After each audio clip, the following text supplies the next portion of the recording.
नमस्ते दोस्तों, मेरा नाम है संजय और आप देख रहे हैं मराठा इनसाइट्स। तो हम आज बात करने वाले हैं उस टॉपिक के बारे में जो कि हमारे प्रधानमंत्री की तरफ से आई है, जहाँ पे उन्होंने कहा है कि हम किसी भी क्राइसिस में हम साथ खड़े हैं।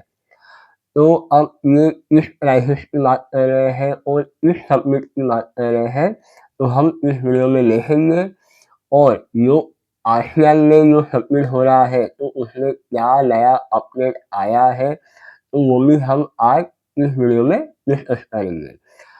तो अगर आपको जो मेरा एनालिसिस है, अगर वो आपको पसंद आता है तो आप इस वीडियो को लाइक कर लेना। और अगर आप जो पॉलिटिकल जो सिनेरियोस चलते रहते हैं जो आप मिस कर लेते हो आपकी डेली लाइफ में से, तो आप मेरा चैनल को सब्सक्राइब करके रख सकते हैं ताकि आपको ऐसी वीडियो मिल पाए। तो शुरू करते हैं हमारा जो टॉपिक है।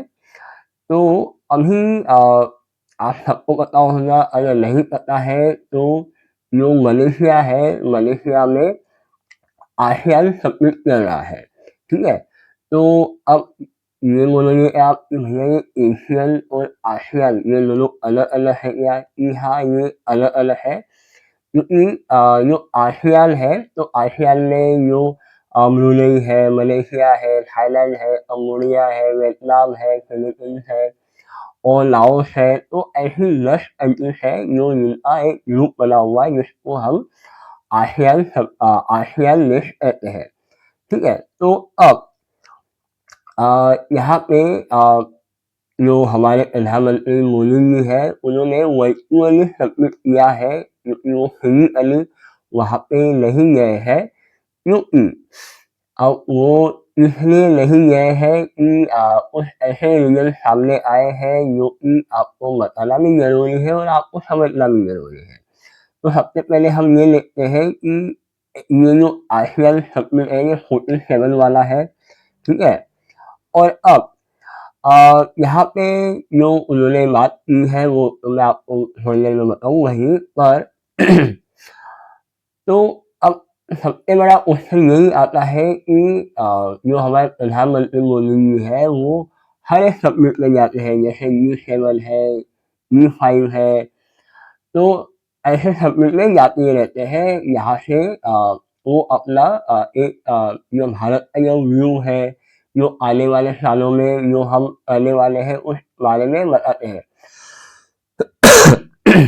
पर ऐसा क्या हुआ कि वो इस बार के सब्जेक्ट में नहीं गए हैं। तो यहाँ पे सबसे बड़ा जो रीजन है वो ये आता है सामने में कि जो अमेरिका का जो प्रेसिडेंट ट्रम्प है तो उसके कारण वो वहाँ पे नहीं गए हैं।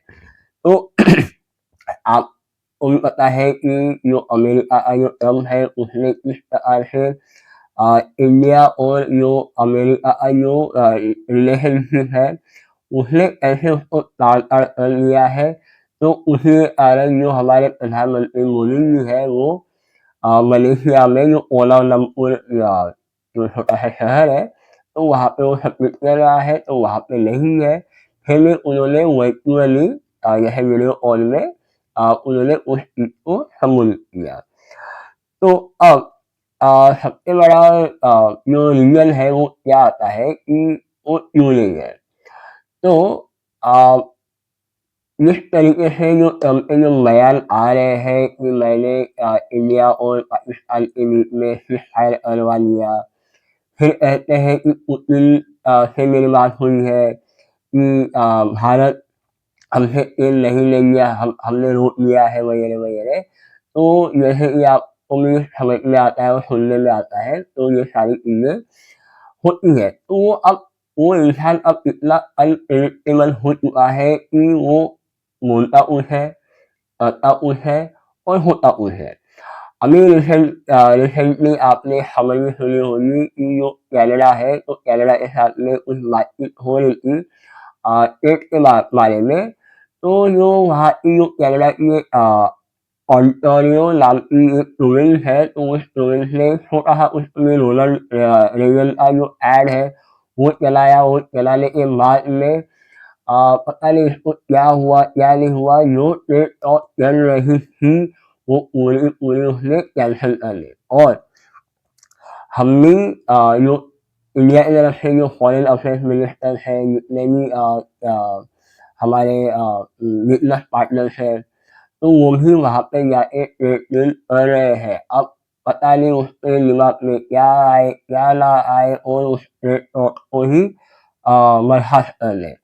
तो इसी वजह से जो हमारे प्रधानमंत्री मोदी जी हैं वो मलेशिया नहीं है, क्योंकि उनको भी ये पता है कि अगर मैं जाता हूँ, ठीक है, तो ऐसी सारी चीज़ें हो सकती हैं। तो खैर, अब आते हैं उस टॉपिक पे कि जो हमने स्टार्ट किया था। तो प्रधानमंत्री मोदी जी का ये कहना है कि उस वीडियो कॉन्फ्रेंस में कि हम कोई भी क्राइसिस में हम साथ खड़े हैं। तो ये अब कहा, ये आज कहा है, और उस बातों में और क्या-क्या कहा गया है मैं आपको बताता हूँ। तो सबसे पहले जो हमारा जो इंडिया का एक एजेंडा है, एजेंडा ये है कि हमने एक अ, इंडिया एक्ट ईस्ट पॉलिसी, यानी कि जो हमारे देश के ईस्ट रीजन में जितने भी देश आते हैं, हम उनको हमारे साथ में रखें, जो उनको मदद होती है हम उनकी मदद करें, चाहे वो एजुकेशन में हो, टेक्नोलॉजी में हो, बिजनेस में हो, या ऐसा कोई नेचुरल डिजास्टर आता है जिसके कारण वो देश की जो अर्थव्यवस्था है या ऐसा कुछ डाउन चले जाता है, तो उस चीज़ में हम उनकी मदद करें। फॉर एग्जाम्पल जैसे श्रीलंका में जब उनका बहुत बड़ा क्राइसिस हुआ था, तो भारत ने बहुत उनकी मदद की थी, उनको खाना पहुँचाया, राइस पहुँचाया, पानी पहुँचाया, जो कुछ मदद लगी हमने उनको किया। तो यही उनका कहना है प्रधानमंत्री मोदी जी का, ठीक है। और साथ में हमारा एक बहुत बड़ा प्लान है जो ग्लोबल साउथ जो है, यानी जो इंडिया के जो साउथ रीजन में जितनी भी कंट्री वगैरह आती है, तो उनमें हमारा इतना मतलब कि भाईचारा रहे, अ, हमारा इन्फ्लुएंस रहे, ताकि उनको ऐसा ना लगे कि भारत मतलब कि उनके ऊपर कुछ चीज़ें थोप रहा है या वगैरह वगैरह। तो ऐसा कि हम लोग किसी के ऊपर कुछ थोपते नहीं है। अगर हमने किसी की मदद भी की है, तो हम मदद करने के बाद में भी हम ये नहीं बताते कि हम उससे कुछ हमारा कुछ फ़ायदा उठा लें, ठीक है? तो ये हमारे वैसे भी डीएनए में तो है ही नहीं कि हम किसी की अगर मदद करते हैं, तो हम उससे हमारा कुछ ऐसा काम निकालने की कोशिश करते हैं, ठीक है? और अब यहाँ पे वही बातें हुई है कि हम क्या करेंगे, जो पार्टनरशिप है, जो अभी दुनिया में चल रहा है, जो अनसर्टेनिटी का जो माहौल चल रहा है, तो उसमें हम ऐसे साथ में रहें और क्या-क्या हम सस्टेन कर पाएँ, ये सारी जो चीज़ें हो रही हैं, ठीक है? और इसमें जो चीज़ें सामने आई है, जो उन्होंने सीधा-सीधा बोला है कि जो हमारा जो 2047 का जो विज़न प्रधानमंत्री मोदी जी लेके चल रहे हैं, और जो आसियान देशों का जो एक विज़न है कि हम एक ऐसा इकोसिस्टम तैयार करें जिससे हमें किसी और की ज़रूरत ना पड़े, ठीक है? आपको समझ में आ रहा होगा कि जैसे मलेशिया है, वियतनाम है, लाओस है, कंबोडिया है, थाईलैंड है, ठीक है? वियतनाम है, तो ये जो कंट्रीज़ है, ये सबसे ज़्यादा डिपेंड करती है एक्सपोर्ट पे, ठीक है? जब इतनी सारी जो कंट्रीज़ अपने एक्सपोर्ट पे डिपेंड करती है, जब वो एक्सपोर्ट करेंगी तो उनके देश में जो मुद्रा है, यानी कि डॉलर आएगा, येन आएगा, तो उसके कारण उनका जो देश है वो अच्छे से चलता है। अगर एक्सपोर्ट बंद हो जाता है एक सेक्टर में या एक देश में, तो उनके ऊपर में एक बहुत बड़ा संकट पैदा होता है। और वैसे हुआ भी था, क्योंकि जिस तरीके से डोनाल्ड ट्रंप जब चुन के आने के बाद में उन्होंने जितने भी दुनिया में कंट्रीज है उसके ऊपर में बहुत बड़ा टैरिफ लगा दिया था। अब उस टैरिफ के चलते ये छोटी छोटी कंट्रीज है, तो इन कंट्रियों में सबसे ज़्यादा अगर लोग अगर अपना बिजनेस चलाते हैं तो वो मैन्युफैक्चरिंग का ही है, और उनके लिए भी उतनी आबादी नहीं है कि उतने बड़े पैमाने पे जो प्रोडक्ट को मैन्युफैक्चर कर रहे हैं वो मैन्युफैक्चर उनके देश में कंजम्पशन नहीं हो पाता है जैसे हमारा देश है। अगर हम कुछ चीज बनाते हैं और कुछ एक्सपोर्ट करते हैं और हम एक्सपोर्ट नहीं कर पाते हैं, फिर भी हमारे इतनी बड़ी पॉपुलेशन है कि हम लोग उस प्रोडक्ट को भारत के अंदर ही कंज्यूम कर लेते हैं। जैसे फॉर एग्जाम्पल मैं अभी आपको दिवाली के बताता हूँ। यहाँ पे दिवाली में पूरे भारत में 6 लाख करोड़ का बिजनेस हुआ है, ये बहुत बड़ा नंबर होता है। अब अगर हमारी इकोनॉमी सॉरी इकोनॉमी हो रहा हमारी अगर पॉपुलेशन अगर बहुत छोटी होती और हम बहुत बड़े पैमाने पे कुछ मैन्युफैक्चर करते और वो हमारे यहाँ पे कंज्यूम नहीं होता, ठीक है, तो हमें बहुत बड़ा नुकसान होता। तो प्रधानमंत्री मोदी जी का एक बहुत बड़ा विजन है कि अ, हम लोग इन कंट्रियों से जो भी टेक्नोलॉजिकल ट्रांसफर है या जैसे हाँ मैं आपको एक दिमाग में आया कि लेटेस्ट में जो फिलीपींस है जो भी एक आसियान कंट्रीज का ही एक पार्ट है, सॉरी पार्ट बोल रहा उसका पार्टनर है। तो फिलीपींस ने हमसे ब्रह्मोस मिसाइल ली है, और वो क्यों लिया है क्योंकि जो चाइना है, चाइना साउथ सी में जो फिलीपींस की जो नेवी शिप्स है उसके ऊपर जो हमला करता है उनको बुली करता है, तो उसके चलते हुए उन्होंने हमसे ब्रह्मोस मिसाइल लिया था। तो जो ब्रह्मोस मिसाइल हमने उनको लिया है तो हमने ऐसा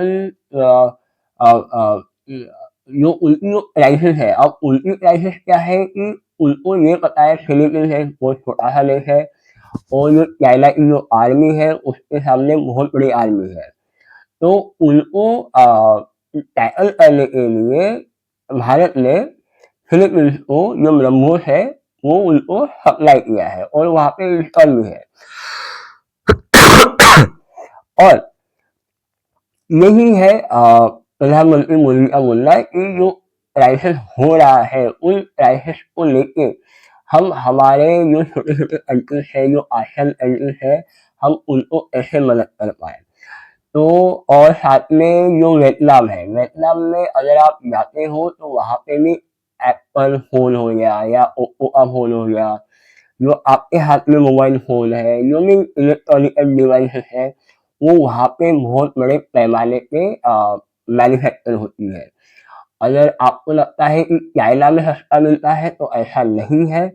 चाइना से सस्ता मार्केट जो आज के टाइम में है तो वो है वियतनाम। यहाँ पे आप अगर पकड़ लो अ, एक आईफ़ोन अगर $10 में वहाँ पे बनता है तो वहीं वियतनाम में एक आईफ़ोन सिर्फ़ $5 में बनता है।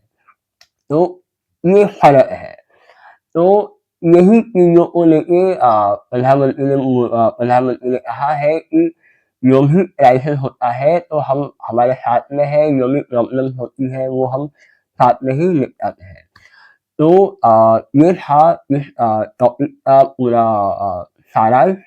अगर आपको ये वीडियो पसंद आया हो तो लाइक कर दीजिए, और अगर आपको इस टॉपिक के बारे में आपको कुछ कमेंट करना है तो आप कमेंट करके मुझे बता सकते हो, और चैनल को सब्सक्राइब करके रखिए ताकि ऐसी ही वीडियो आपको मिलती रहेगी। जय हिंद, जय भारत, जय श्री राम।